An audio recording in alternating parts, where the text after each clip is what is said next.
Okay, good morning, everyone. I want to thank our sponsors this morning. Our Amunah Shir is generously sponsored by dear friends of Chaya Sarah Bas Beila to wish her a successful surgery and a refuah shlema. We are continuing with the Nesiva Shalom, the Slonim Rebbe. The new school has started today. It's the wonderful sound of children's voices we're hearing. And if you can close the door, we appreciate it. Okay, we've been working our way through this piece in the Slonim Rebbe, the Nesiva Shalom. Okay, just leave it right there. You're standing right in front of it now. The Nesiva Shalom, the Slonim Rebbe, on his piece, Vanis Filasi Lech Hashem Eis Ratzon, who has been talking to us about how to connect to Hashem, not only during these days of the year, these holy days of the year, but how to connect to Hashem all throughout the year. And the key to connecting to Hashem is removing the biggest obstacle, the biggest barrier that we have to Hashem. What do they call that? When the kids come to school the first day and you have to... Phasing that right. We're hearing the sounds of phasing in. There's a fine line between the sound of phasing in and the sound of torture. It's a very fine line. We're going to stop this. That's not going to work. So that's the sound of phasing in. So the biggest obstacle, the biggest impediment that we have towards our relationship with Hashem is us. Is ourselves. Is what the Slonim Rebbe has been talking about. Is our sense of ani, who we are, our identity, our ego, our desires, our needs, our wants, our lust, and that becomes an enormous impediment. It's not just true in the relationship with Hashem, it's true in all relationships. Relationships fail when there's a clash of egos. Relationships fail when people are going to think I'm torturing. It's coming from the shir itself. When there's a clash of egos, when there's a clash of desires, of interests, of egos, is when relationships are really compromised. It's when relationships really fail. And it's true in our relationship with Hashem. A real relationship requires humility. It requires humility, it requires vulnerability. To let the other person in, you need to be willing to let them see your faults, your shortcomings, your pimples and your warts. You have to let them see everything about you. The Rav we shared yesterday in the Parsha shir, in our Parsha we have the mitzvah of ma'akeh. You have to put a fence around the balcony, or around a staircase, or around a rooftop. And what's the reason? What's the source of this mitzvah of ma'akeh?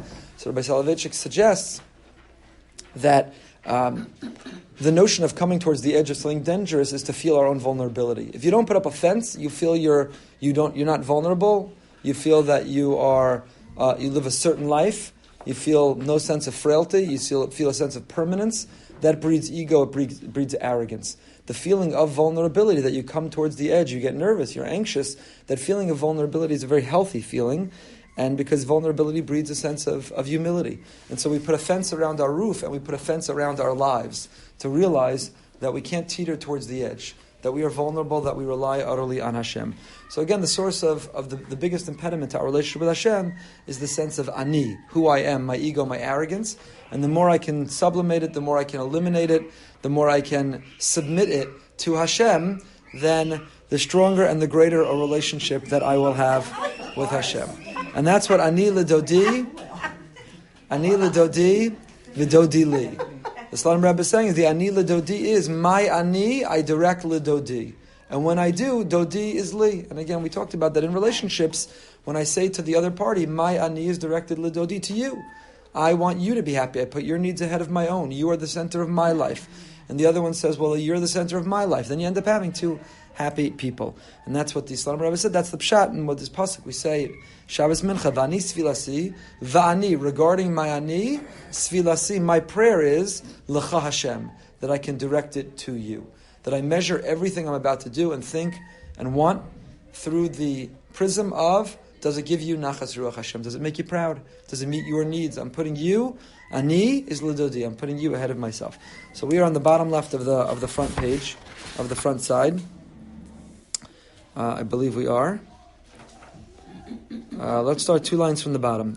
V'zeu v'anis filasi lecha Hashem eis ratzon. Be'eis ratzon, in the moment of be'eis ratzon, in an auspicious moment, in a moment when you can be appeased, Hashem, in a moment which is predisposed to connection with you, tfilasi, my prayer is lecha Hashem, that I should succeed in directing myself in a relationship with you.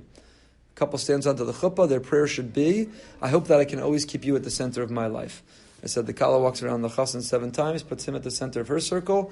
He puts a ring on her finger, puts her at the center of his circle. And the prayer is that in perpetuity for the rest of their married lives, that they don't see themselves as the center of their circle, but that they're able to place the other's priorities, the other's wants, the other's needs, and so on. Shekola teshuka tiarak lecha Hashem. That all my longing and all my desire is only for you, Hashem. That I have no personal interest, I have no personal agenda. My entire agenda conforms with yours. Hashem, you've given us a prescription, you've given us a roadmap for what you want and expect from the world, how to repair the world. You've told us. So my tefillah, va'ani, regarding who I am, tefillah, my prayer, is L'cha Hashem be'ez ratzon, that in this eis ratzon, that I can successfully direct my life to you. That I'm not here to serve my needs. I'm not here to accumulate more things. I'm not here to gain more pleasure. I'm here to serve you. Now the amazing thing is that the more we serve him, the greater the pleasure that we have. The more we are of service to him, the more mission-driven we are, the more happiness that we find. I was learning with a group the other night, we were talking about how happiness as a value is a really certain modern goal. You know, they say that if you look at pictures of, certainly, the beginning of when pictures began, you don't see ever people smiling. Why? Because they were all miserable, the whole world was miserable? No, but like now, the notion that you need to project a smile and you need to project happiness, and even more, our society that says you deserve happiness and do whatever it takes to get happy and do what makes you happy and don't care what others think about it and don't care whether it complies with any other system or expectations. Your happiness, your in happiness. So, of old, and I'm not just trying to wax nostalgic for the old days when everything was great and amazing. It wasn't always, when we were running from pogroms and persecution and attempts to annihilate us. Maybe that's why we didn't smile so much either. But in the old days, happiness was not the goal. It wasn't the virtue. It wasn't the measure by which we led a meaningful life. The measure of a meaningful life was, did you survive to the end of the day? And did you raise children who were Yirei Shamayim, Shomer Torah u'mitzvos? I think for many of our great-grandparents, that was their goal. Did you feed the cows? Did you turn over the hay, and your children still Shomer Shabbos? And are they safe and secure from the Cossacks who want to kill them? That was the measure of their day. Today, thank God we don't have that. And so the measure of our day has become, am I happy? I deserve to be happy. Am I as happy as I deserve to be? Why aren't I as happy as the person next to me? And I watch on Snapchat and Instagram and Facebook, and everyone else looks so happy, even though as soon as the camera goes off, they're absolutely more miserable than I am. But there's such happiness and happiness and happiness and happiness. And who said happiness is a goal? Who says happiness is a goal? We don't live for happiness. We live for holiness. L'cha Hashem. We're not living for my happiness.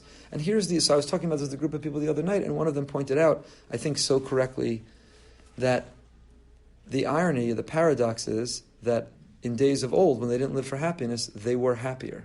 And we, who've defined our measure and metric and goals for life as happiness, are so terribly unhappy. All around us is such unhappiness. People are numbing themselves to that unhappiness through all kinds of behaviors, addictions, substances. There's such unhappiness. So when you pursue happiness, you'll never get there. You'll never catch up to it. But when you're not running after it, it will find you. When you're living a life of meaning, of purpose, of mission, when you're driven to be able to do things that are truly meaningful and truly deep. Every moment, every decision. What am I going to do right now? I can go to the Amunah Shir, I can go to the gym, I can get a manicure, I can cook, I can check on somebody who's not feeling well, I can. What will give the greatest nachas ruach? This thing I want to say right now, this place I want to go right now, this thing I want to eat right now, the choice I'm about to make right now. To measure it all, not through the metric of what will give me the greatest happiness, but what will give Hashem the greatest nachas. Nargan mafrid aluf. Right? And again, the irony or the paradox is that if I do that, I'll be the happiest I could be. Because I'll be living the most fulfilled, satisfying, mission-driven life, and there's nothing that gives greater happiness than fulfilling the purpose for which we are created, for feeling relevant, than feeling that we matter. Nothing gives us more happiness. That's the irony. So when every decision is driven by happiness, I'm constantly running after it, I'll never catch up with it. But when decisions are driven by being here for a mission, giving nachas to Hashem, asking what does He want, what does He expect from me right now? Va'ani, regarding who I am, Sfilasi, my davening is, L'cha Hashem. I hope that through my day, I can constantly ask myself, what does Hashem want from me right now? That doesn't mean that you're sitting and saying Tehillim from morning to night, that you don't deserve that manicure, or you don't deserve to watch the football game, or you don't deserve to relax. Of course that is not only allowed and not only okay, it's necessary, because to re-energize, to reinvigorate, to reposition ourselves, to go back to life and doing what Hashem wants, He understands that includes eating and sleeping and relaxing. But the question is, what's a reasonable amount of that?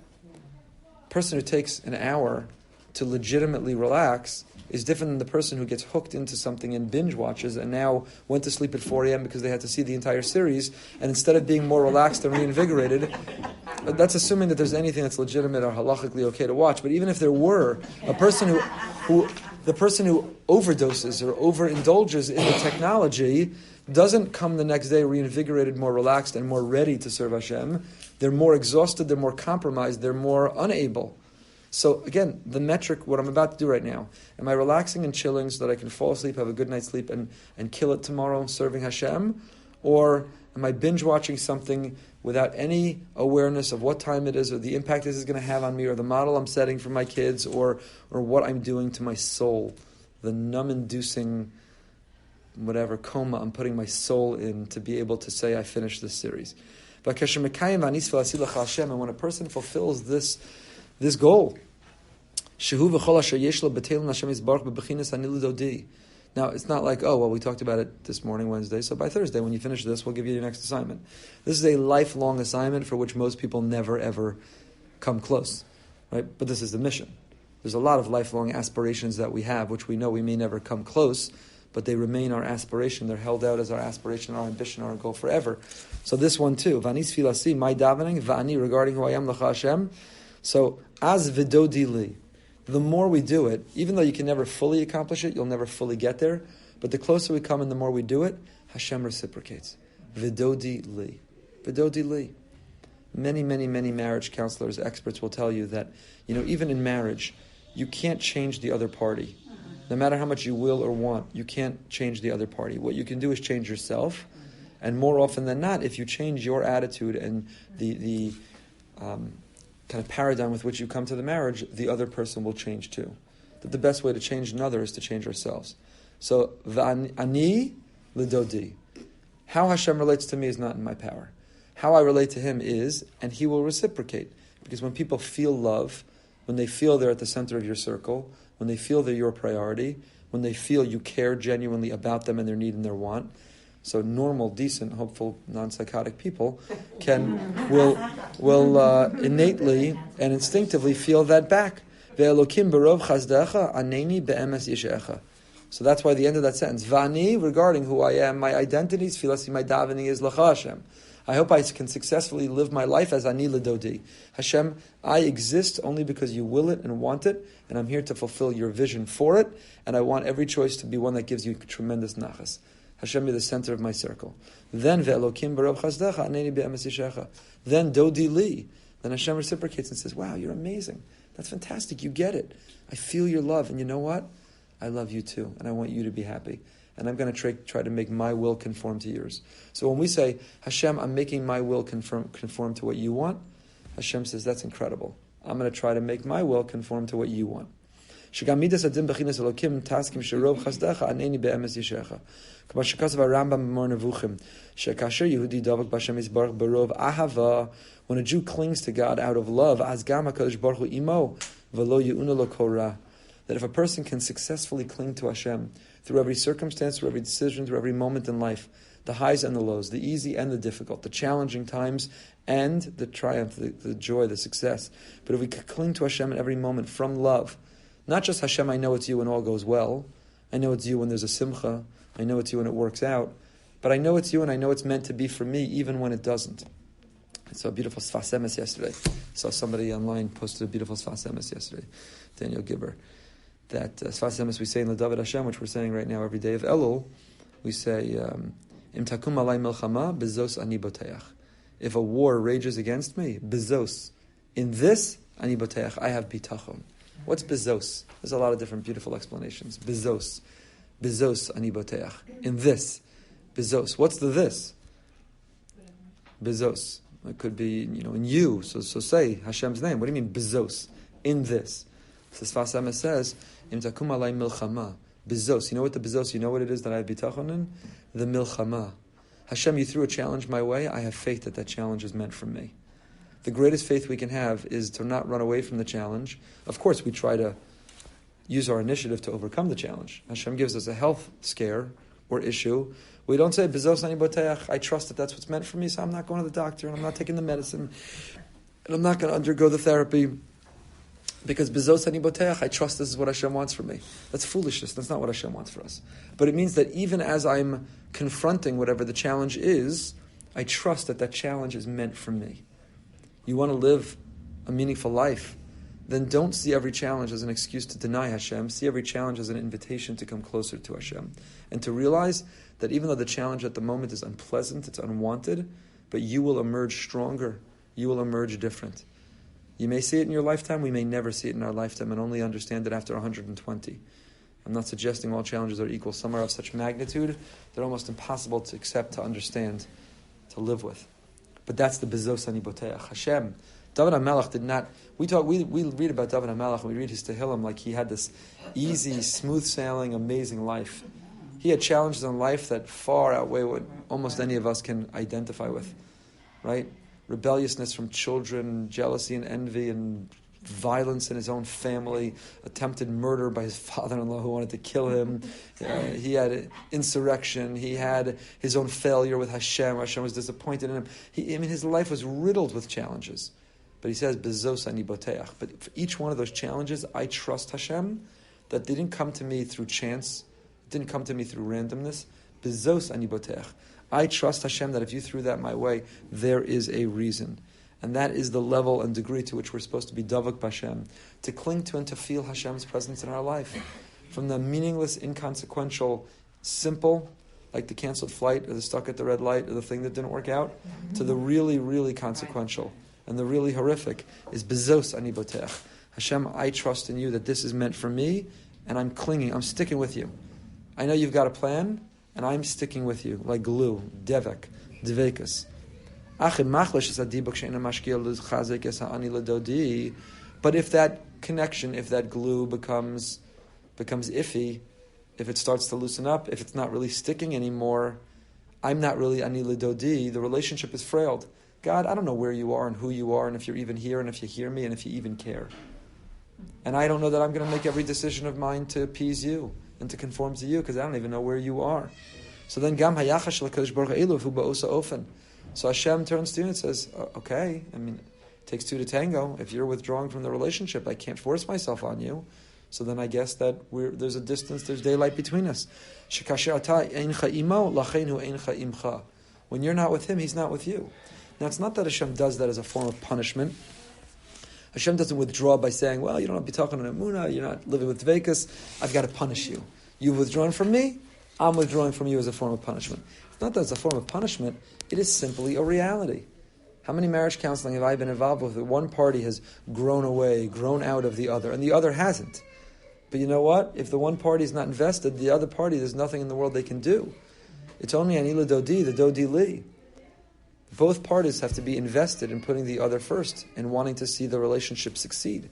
So if we say to Hashem, I don't know where you are, and I don't know if you're here, and I don't really feel like dedicating my life to you, or it's inconvenient for me to have to make my choices to conform to what you want, so then Hashem says, okay, you're entitled to do that, but good luck to you.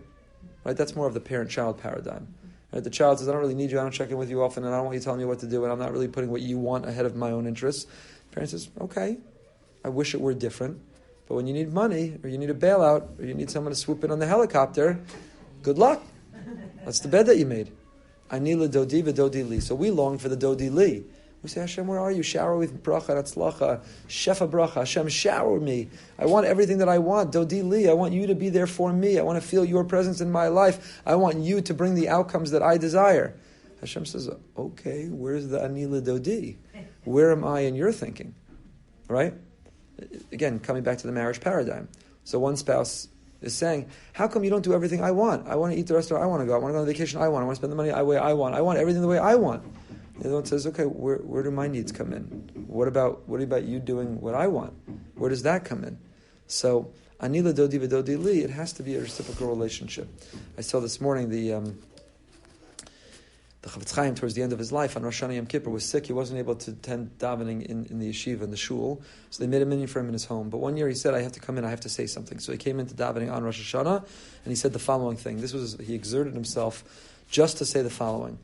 And apparently he was so weak that he wasn't even heard by everybody. His Talmud, Rav Chanan Wasserman, Hashem Yikom Damo, who was killed by the Nazis, Rav Chanan repeated it out loud for everyone else to hear. So what did the Chavetz Chaim have to say? He said, we start saying, Zachreinu l'chaim, melech chafetz b'chaim. Kasveinu b'sefer ha'chaim, l'manach Elokim chaim. Zachreinu l'chaim, Hashem, remember us for life. You, the King, who wants life, write us for life, for you, Hashem, life. Life, till life, l'chaim. Right? So, l'chaim, Zachreinu l'chaim. What is this chaim that we're talking about? Life. So, what is life? What is this life we're longing for? Is it simply a matter of a pulse, a heartbeat? We just want to be alive? Is that the life? No. What exactly is the life that we're looking for, that we're longing for? What is that life? There are many lives. There are many lives that we can have. I told the story once here, and I just wrote it up for an article that's going to be in Mishpach about Yechevet's grandfather, who in the concentration camp once attended a Kol Nidrei night, and the Chuster Rav ran the davening that Kol Nidrei night, and he said the following word. We say, Sifrei Chaim v'Sifrei Mesim. On Rosh Hashanah to Yom Kippur, the books of life and the books of death are open. Why does it say books of life and books of death? It's one book. You're either inscribed in the book of life, you're going to live, or you're going to die. It should be a book of life or a book of death. Why is it books of life and books of death? So you'll have to read the article to hear his answer, which is magnificent. The Al-Sheikh also asked that question and others. But I suggest that the answer is because there's not one life you live. There's not one way to die and there's not one way to live. There are many lives that we can live. There are people who are dead even while they're alive. And there are people who live long beyond their death. And so there's specific one that we're longing for, that we're looking for. So when we say Zachreinu l'chaim, Hashem, remember us for life, we're not just saying, remember me for life, that I have a pulse, that I have a heartbeat, that I'm alive physically. The kind of life that we're living. So the Chavetz Chaim got up and he said, Zachreinu l'chaim. What kind of chaim? Melech chafetz b'chaim. The kind of life that the King wants us to be living. Zachreinu l'chaim. Remember us for life. What kind of life? Melech chafetz b'chaim. The kind of life that the Melech chafetz, that the King wants from us. Dodi li. Ani li dodi. Melech chafetz b'chaim. What kind of life? The kind of life that Hashem wants. Not the kind of life I want. I want to be in a country club, and I want to be thin, I want to have the latest fashion, and I wish I had more jewelry, and I want to drive this car, and I want to pursue this pleasure, I want to have that money, and I want to do these things. No. I want the life, the Zachreinu l'chaim, that's not the chaim that I'm davening for Rosh Hashanah Yom Kippur. I'm davening for the life that's the Melech chafetz b'chaim. What's the one that Hashem wants, that He gets nachas from me? Where I have Yirah Shamayim, where I have virtue and righteousness, where I'm caring and giving and sensitive and good and honest, where I'm connected with Him, where I'm fulfilling my mission and purpose and being here. That's the life we're davening for. That's what we're working on here in this Elul.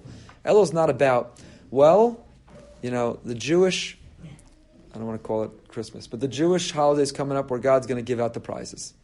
But when does He determine if we've been a good boy or a bad girl? Oh, Yom Kippur. So now, Elul, I'm on my best behavior. I'm tiptoeing around because I want my prizes for the year. I want a good income for the year. I want good livelihood for the year. Maybe I want the health of the people I love around me, which is certainly a righteous desire. Here's my list. Hashem, here's my list this year. Here's my wish list. And I'm going to be a good boy or a good girl because I want you to give me my wish list. That's not what Elul, Rosh Hashanah, Yom Kippur are all about. That's what the Chavetz Chaim was saying. Right? He got out of bed, infirm, to make it to the Beis Medrash to say this one sentence. Zachreinu l'chaim, Eizachayim, which life? The Melech chafetz b'chaim. The life the King wants from us. That's the life we should want for ourselves. When we set our aim, our goal, our ambition, it should not conform with what the people in the country clubs around us want.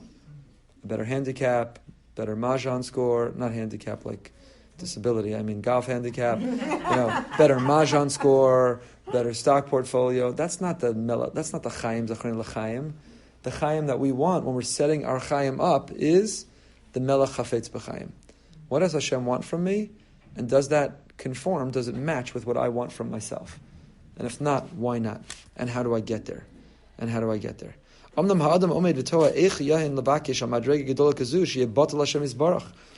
Person could say, how can I ask to achieve this level? How do I get to this level where I nullify myself? Because the truth is that it's important we care about ourselves. We have to preserve a self-interest. Because otherwise, people could walk all over us, they could take advantage of us. If we don't take care of ourselves, then we can't preserve ourselves. So caring about ourselves is also important. V'chai b'hem. Torah tells us that we have to live. We have to live. If you have one canteen, you're walking in the desert, 2 people, and you split the canteen, you'll both die. You've got to keep the canteen and watch your friend die. Because v'chai b'hem. Self-preservation is a mitzvah in the Torah. It's a mitzvah in the Torah. So to daven to Hashem that I'm utterly sublimating my sense of self to you, is that really possible? You need to have a healthy sense of self. Another famous Fas Emes, v'yahavta l'recha kamocha. Kamocha, you have to love your neighbor as yourself, begins with you have to love yourself. Now, some people excel at that mitzvah. They need to tone that down a little bit. You have to love themselves a little less. But others beat themselves up, and they can't move past it, right? The drasha from this past Shabbos was not about living in the past, not about getting stuck and paralyzed and debilitated by our mistakes. It's not about beating ourselves up. It's about crafting our future. These are very difficult things. The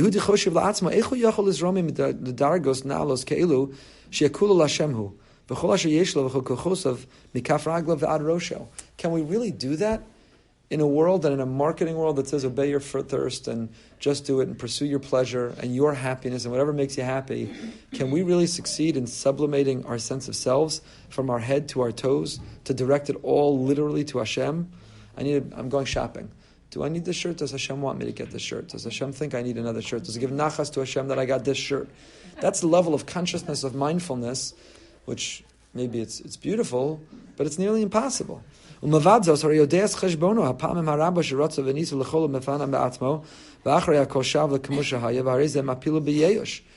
many times have we strive to achieve that and then we fail?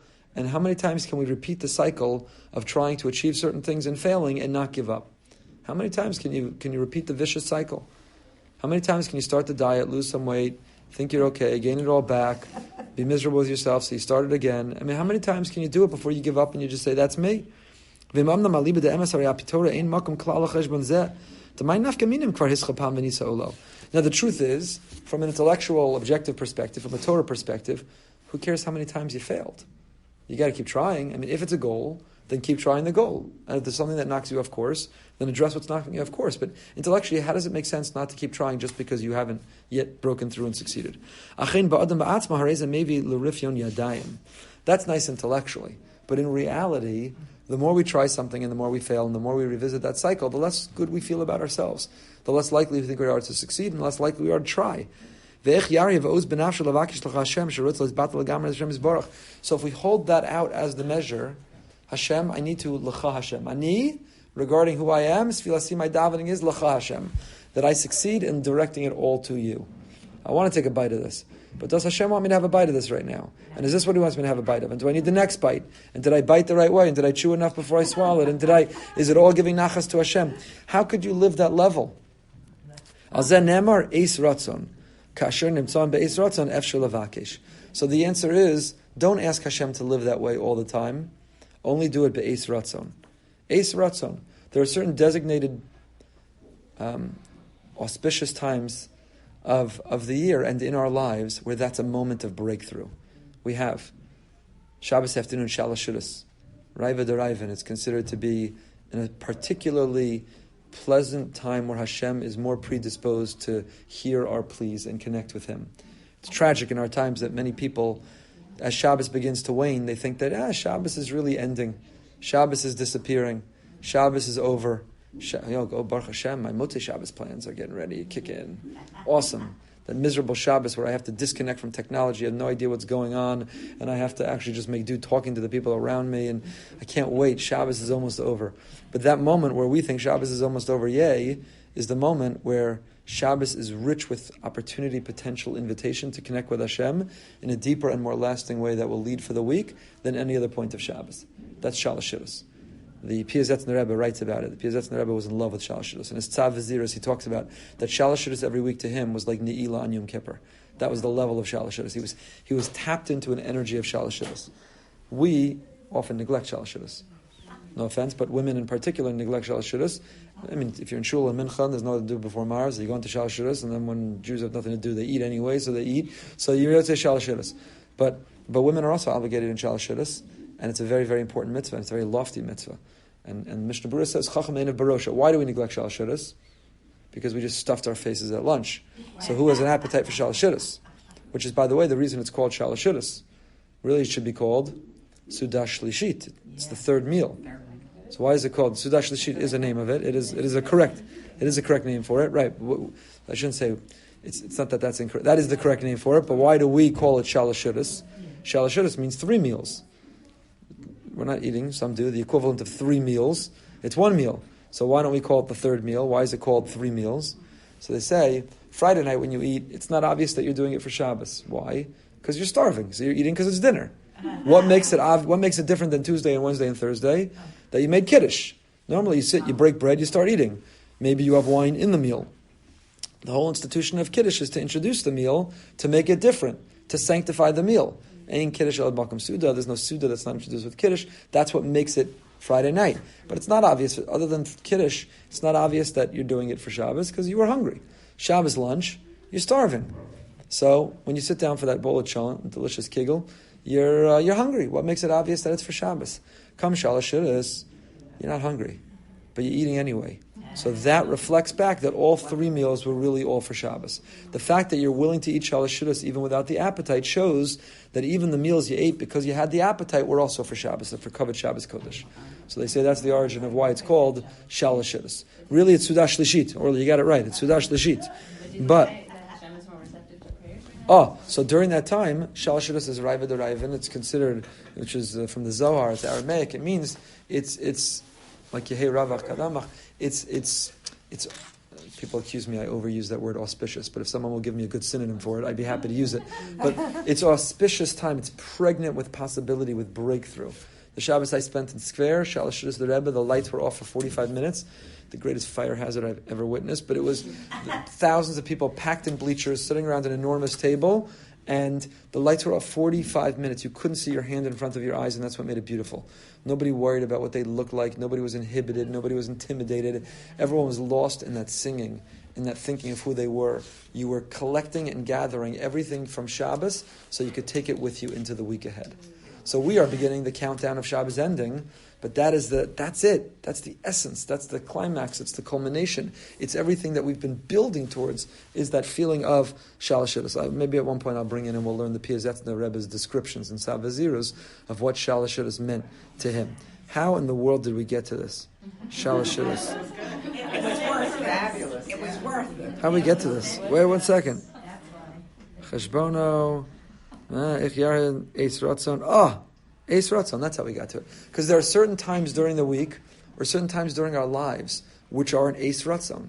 Where you say, you know what? Tuesday, while I'm in the middle of doing work, while the kids are in the middle of crying, while I have to cook dinner, while they're doing the homework, it's not exactly an Eis Ratzon to start connecting to who I am in my essence and what Hashem wants from me, right? That's not an Eis Ratzon. But there are moments that are an Eis Ratzon. And that's what the Tzlem Rebbe is saying is, don't hold ourselves accountable 24/7 to lead this life, or to aspire for this life, or to daven for this life. But that's what the Pasuk is telling us. Va'ani, regarding who I am, trying to shape my identity, tfilasi, my prayer is, L'cha Hashem, that I can direct it to you, Eis Ratzon. That in an Eis Ratzon, I can succeed at seeing that piece of who I am. That there is that capability, that capacity within me. Right? If you could see that in Shalosh Shudas every week, then on Tuesday when you feel far from Hashem or you're tempted to forget Him, you remember Shalosh Shudas. If Ne'ilah, there are Jews in this community, maybe I'm one of them, that Ne'ilah empowers you, it drives you the whole year. Baruch Hashem, we have a beautiful Ne'ilah in our community. And segment of the community come together, certain minyanim, and we daven, and it's all created by the community. You could hear a pin drop, and the level of singing, and the walls reverberate. That's an Eis Ratzon. There are people who have described to me on the way out in Ne'ilah, they saw a potential in themselves they didn't know was there. They revisited a feeling that they haven't had in a long time, or they had a feeling they never knew they were capable of having. Right? A feeling their neshama alive. A feeling they just nourished a piece of themselves that they normally struggle to even know is there. Ne'ilah is an Eis Ratzon. For the Piazetzner, that was every Shalosh Shudas, is that Eis Ratzon. You have great news that you just received in your life, for your family, with your children. It's an Eis Ratzon. So that's what he is encouraging us, is to do it all the time. So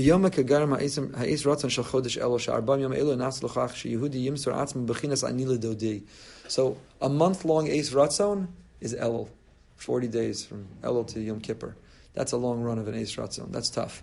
That's like an ultra marathon Eis Ratzon. Right? Sometimes you get it within you to run down the block. Sometimes all you have in you is to run to the elevator. Sometimes you can run all the way the whole block. Sometimes you go for a run, you can run the whole circle. And there are people who can do an ultra marathon. Elul is an ultra marathon. It's a month long of Ani L'Dodi. You know, Hashem, I'm not capable of this 12 months of the year, and I don't need to expect myself to be capable 12 months of the year. But I could see myself capable for this month. So I don't know that I could say Tehillim every day for the rest of my life. For Elul, I'm saying Tehillim every day.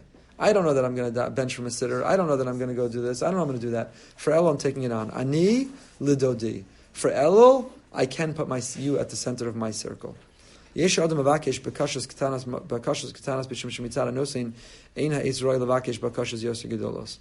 Yesh mitzad ha'adam atma sagasav katanas ve'enu mesuga lavakesh gadlus. Okay, we'll start with this next time, this paragraph. It's talking about how we relate to Hashem and how we connect in terms of what we ask of Him. But I think it's a very powerful way that he's ending, is that the goal is not necessarily to hold out for ourselves a possibility that's impossible. Because then we develop yesh, then we give up. Then it becomes hopeless. But if we designate times that we feel are predisposed, that we can have that breakthrough, and we capture it in that moment. Have you ever had experiences where you say, I wish I could capture this right now? Yes. Oh, yeah.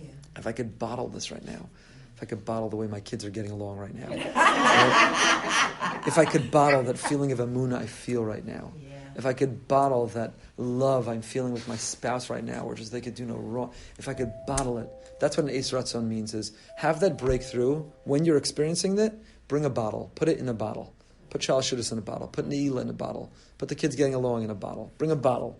An Eis Ratzon is bottle it and take it with you, because sometimes you won't have it again, but you can open the bottle, or you could look inside the bottle, or you could just see the bottle and remember that there was once a bottle, that this was there, and I'm capable of getting back there again.